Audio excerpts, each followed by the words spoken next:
Hey everyone, welcome back to my YouTube channel Nidhi Singh Rajput. तो कैसे हैं आप सभी लोग? आई होप सब बहुत अच्छे होंगे। मैं भी बहुत अच्छी हूँ। तो गाइज, आज हम बात करने वाले हैं कि पैसे हम कैसे सेविंग कर सकते हैं। तो आपके साथ भी बहुत बार ऐसा होता होगा कि आप पैसे तो बचाना चाहते हैं, बट किसी न किसी वजह से वो खर्च हो जाते होंगे। तो आप टेंशन लेने की कोई बात नहीं है, और आपको मैं बताऊंगी कि पैसे कैसे हम बचा सकते हैं। तो आप मेरे चैनल पर अगर नए हैं तो मेरे चैनल को सब्सक्राइब कर लीजिए, और वीडियो अच्छी लगे तो लाइक जरूर करिएगा। तो चलिए चलते हैं। पैसे बचाने के लिए सबसे ज़रूरी ये है कि आपको पता करना होगा कि आपकी सैलरी किन चीज़ों पे और कहाँ कहाँ खर्च हो रही है। तो इसके लिए सबसे पहले हमें क्या करना होगा कि हमें एक पूरे महीने की लिस्ट बनानी होगी कि हमने कहाँ कहाँ और कितने पैसे खर्च किए।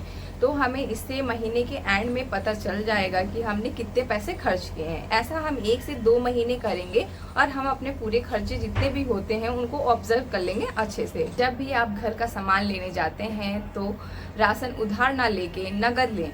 इससे फ़ायदा ये होगा कि जब भी अगर हम कभी उधार सामान लेते हैं तो हमारे माइंड में तब सेट होता है कि अभी पैसे तो देने नहीं हैं। उस वक्त हम बहुत सारी चीज़ें ऐसी होती हैं जो एक्स्ट्रा ले लेते हैं, जो ज़रूरत की चीज़ें नहीं होती हैं। अगर हम वही सामान नगद में लेते हैं तो ऐसा नहीं होगा। उस समय हमें पेमेंट देनी होगी, तो हमारे माइंड में ये भी रहेगा कि इतने पैसे खर्च ना हो, तो हम फालतू की चीज़ों से बच जाएंगे।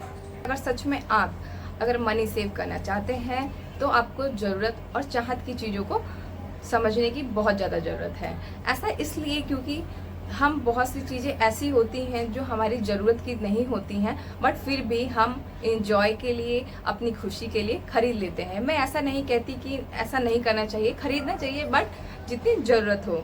और नीड की चीज़ें वो होती हैं जो हमें ज़रूरी है घर परिवार के लिए, वो हमें करना चाहिए। पॉसिबिलिटी यही है कि नीड की ही चीज़ें खरीदें। जो चीज़ें फालतू की हो, जो हमें लगती है कि ये थोड़ी कुछ दिन टल सकती है, तो उसे ना खरीदें, और इस तरीके से हम और भी पैसे बचा सकते हैं। मैंने ये फील किया है कि आजकल ऑनलाइन चीज़ें हम बहुत ज़्यादा देखने लगे हैं। जब भी हमारा फ्री टाइम होता है हम लोग शॉपिंग ऐप्स और बहुत सारे ऐप्स हैं उन पे जाते हैं और चीज़ें देखते हैं, तो हमारा मन कर देता है कि हम खरीद लें, जबकि वो चीज़ें बहुत ज़रूरत की चीज़ नहीं है, बट हमारा मन करता है इसलिए हम ले लेते हैं। तो जबकि ऐसे ऐप्स को थोड़े अपने मोबाइल से अनइंस्टॉल करिए, एक ही ऐप रखिए, ज़रूरत पड़ने पे ही उनका इस्तेमाल करिए। बहुत नीड है तो आप मंगाइए, नहीं तो नहीं।